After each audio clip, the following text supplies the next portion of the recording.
நிறைய வேற வேற பழங்கள வந்துட்டு நம்ம ஒண்ணா வச்சிருந்தோம் அப்படின்னா, அந்த பழங்கள் சீக்கிரம் பழுக்கிறத நீங்க எப்பயாவது நோட் பண்ணியிருக்கீங்களா?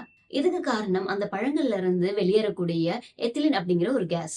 பழங்கள் பழுக்க ஆரம்பிக்கும் பொழுது, அந்த பழத்துல இருந்து வெளிவரக்கூடிய ஒரு நேச்சுரல் கேஸ் தான் இந்த எத்திலின் அப்படிங்கிற கேஸ். ஒரு பழம் பழுக்க ஆரம்பிச்ச உடனே, அந்த பழத்துல இருந்து எத்திலின் கேஸ் புரொடியூஸ் ஆகி, அதுக்கு பக்கத்துல இருக்கிற மற்ற பழங்களுக்கு ஸ்ப்ரெட் ஆகுது.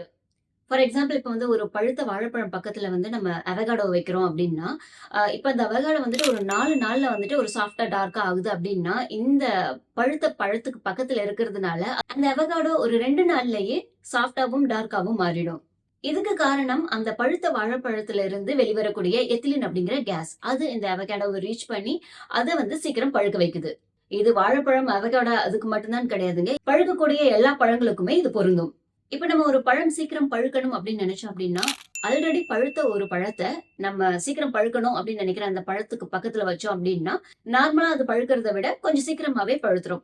ஒருவேளை நமக்கு இந்த பழம் சீக்கிரம் பழுக்க வேண்டாம் அப்படின்னு நினைச்சோம்னா, நம்ம என்ன பண்ணணும் அப்படின்னா, நம்ம அத வந்து ஒரு டைட் ஜிப்லாக்ல போட்டு வைக்கணும். அண்ட் இந்த மாதிரியான ஆல்ரெடி பழுத்த பழத்துக்கு பக்கத்துல வைக்கக்கூடாது. இந்த வீடியோ மூலமா ஒரு யூஸ்ஃபுல்லான விஷயம் நீங்க தெரிஞ்சிருப்பீங்கன்னு நினைக்கிறேன். மீண்டும் அடுத்த வீடியோல சந்திப்போம். பாய்.